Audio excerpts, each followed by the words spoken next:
What if the universe isn't made of matter first, but of pattern? And what if the oldest initiates weren't trying to escape the world, but were actually trying to hear the hidden music underneath it? That is the doorway into Neopythagoreanism, which is one of the most misunderstood currents in the ancient world. Most people hear the name Pythagoras and immediately think of a geometry formula. But in late antiquity, his legacy became something far stranger and far deeper.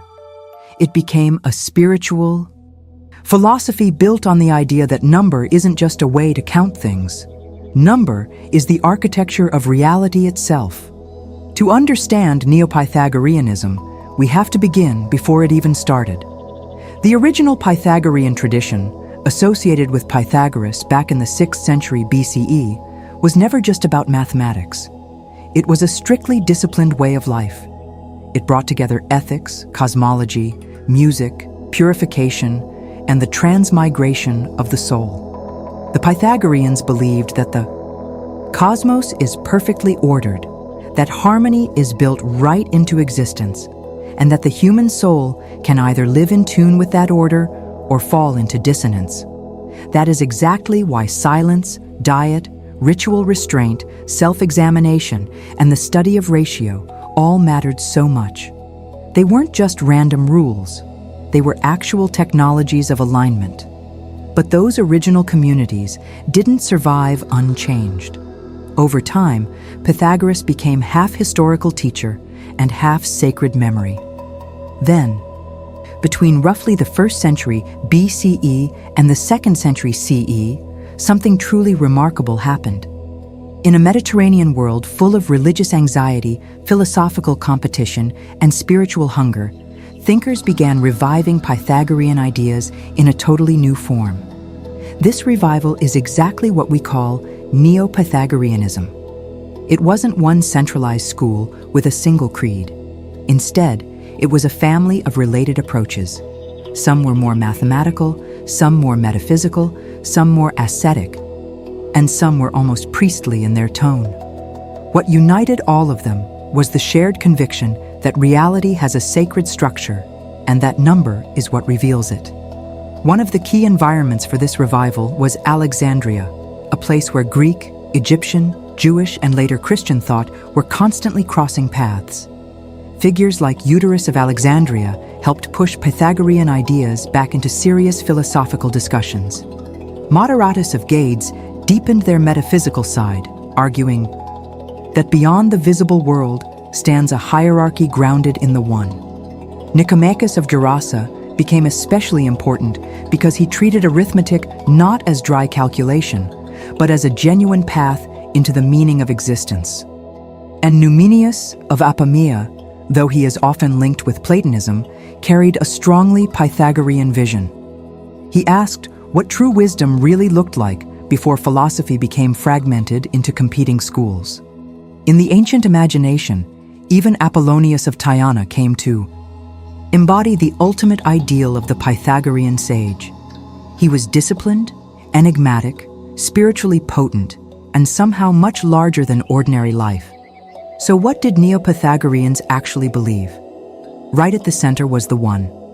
And this wasn't one as a simple numeral, but rather the source of all multiplicity, the foundational principle from which all order descends. From the One comes the many, but the many never actually stop depending on the One. That basic intuition became one of the great central themes of Western esotericism and the perennial philosophy. It is the idea of unity behind diversity and intelligible order behind apparent chaos. In this context, number isn't merely quantitative, it is qualitative, symbolic, and ontological. The dyad suggests division and otherness. The triad suggests mediation and completion. The tetrad and the famous tetractys express manifested order, which is the unfolding of the cosmos from principle into structure.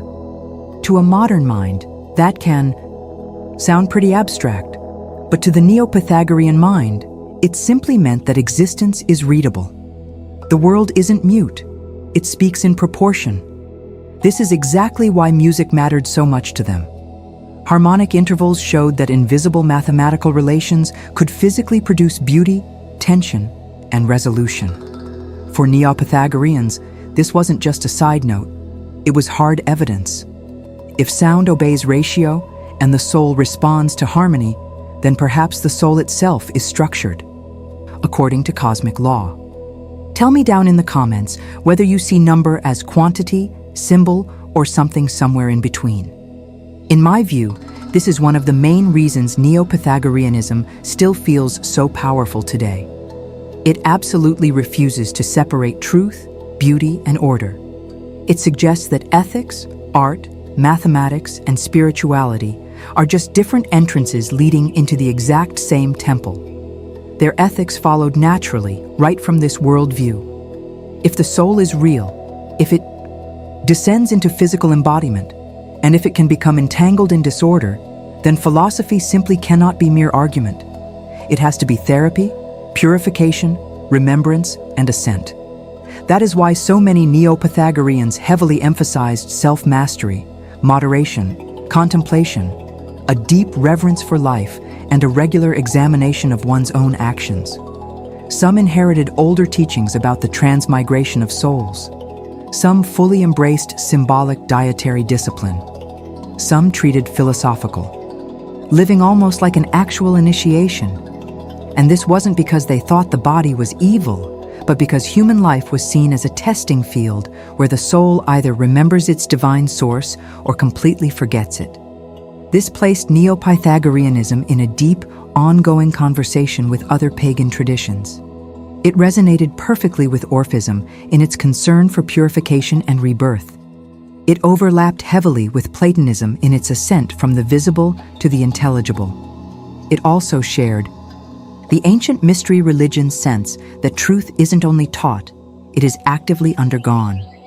In Alexandria and the wider Hellenistic world, it also stood very close to the currents that would later feed into Hermetic literature, where cosmos, mind, symbol, and spiritual ascent all belong to one grand, unified pattern. Now, that doesn't mean all these traditions were identical. They definitely weren't. But they often circled around the exact same questions. What is the soul? Why is the world ordered? And how exactly can a human being return to a higher state? Over time, Neopythagoreanism became one of the major bridges leading directly into Neoplatonism. By the time we reach thinkers like Plotinus, Porphyry, and Iamblichus, many Pythagorean themes had already been transformed, expanded, or fully absorbed into larger metaphysical systems. Porphyry preserved Pythagorean material directly, and Iamblichus wrote extensively on the Pythagorean life in a way that truly helped shape the image of philosophy as a sacred discipline. That matters a lot because later esoteric traditions often encountered Pythagorean wisdom specifically through these late antique interpreters. In other words, even when Neopythagoreanism stopped existing as its own distinct movement, its bloodstream kept right on flowing. And this is exactly where the story becomes especially interesting for students of esotericism. Medieval and Renaissance thinkers didn't usually inherit a perfectly intact Neopythagorean school. What they inherited instead was a rich symbolic grammar. They inherited the sanctity of number, the hierarchy of reality, the harmony of the cosmos, and the profound possibility that the soul can be refined simply by living according to measure. In Renaissance Hermetic and Christian philosophical circles, these ideas reappeared in deep discussions of proportion, celestial order, music, sacred geometry, and the great chain of being. Later on, Rosicrucian and Masonic, currents would very often read number and geometry not as mere technical tools, but as deep moral and metaphysical symbols. Now, I want to be careful here. There is no simple straight line where an ancient Neopythagorean lodge secretly becomes a modern initiatic order. History just isn't that neat. But the symbolic DNA is very real, and experienced initiates have recognized it for a long, long time. So how is all of this used in practice? Well, usually not in the caricatured way that most people imagine. Serious practitioners don't just stare at numbers waiting for some superstition to save them. Instead, they use Pythagorean and Neopythagorean principles as deep disciplines of perception. They study proportion to train their mind to actually see order. They use music and rhythm to actively restore their internal balance. They examine their actions at the end of every single day, which is a practice already strongly associated with the ancient Pythagorean life. They meditate on unity and multiplicity, constantly asking how the scattered parts of the self can be recollected back around a solid center. They work with sacred geometry, architecture, ritual timing, and symbolic correspondences. And they do this not because shapes are magical in some childish sense, but because form itself can genuinely educate consciousness. When I first understood that point, I felt something shift inside me. The tradition stopped looking like ancient speculation and started looking like actual spiritual craftsmanship. That also beautifully explains why Neopythagoreanism still matters so much in the modern world. We live in a culture that is absolutely flooded with information, but completely starved for order. We can measure almost everything, yet we so rarely ask whether that measurement actually points to any real meaning. The Neopythagorean answer is incredibly daring. It says the world isn't just there to be coldly analyzed. It can also be contemplated. It can be read as a profound revelation of structure. And the human being isn't merely a passive consumer of events, but an active participant in a much larger harmony. For the perennial philosophy, this is a recurring, powerful insight. Behind the many different forms stands one unifying principle, and spiritual life truly begins the moment we stop worshiping fragmentation. Now, that doesn't mean every single claim made in the name of Pythagoras should be accepted uncritically. Ancient biographies heavily mixed fact and legend. And later, esoteric authors very often projected their own systems backward in time. But even after stripping away all the exaggeration, something incredibly profound remains.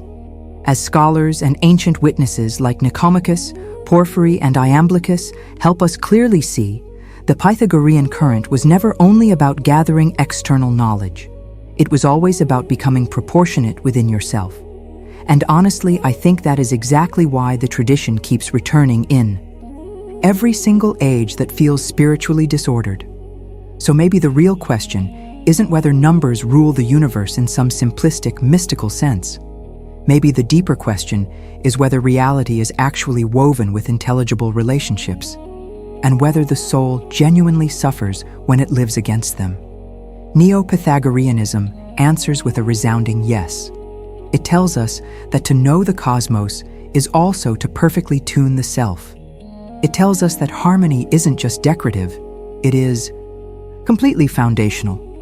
And it reminds us that wisdom begins the moment we sense that the visible world is simply the surface of a much deeper order. If that idea resonates with you, comment down below with the word harmony. And tell me which part of this tradition surprised you the most. And if this journey helped you see Pythagoras in a completely different light, please leave a like, because that tells me to keep making these deeper explanations for you. In the end, we return to the great mystery from the very beginning. Maybe the universe isn't silent at all. Maybe it has always been singing, and traditions like Neopythagoreanism were simply our best attempts to remember the score. If you want to keep exploring the hidden philosophies behind symbols, initiation, and the architecture of the soul, make sure to subscribe, share this video with someone who would actually appreciate it, and watch the playlist on your screen right now, because the next video is going to take this exact same question even further.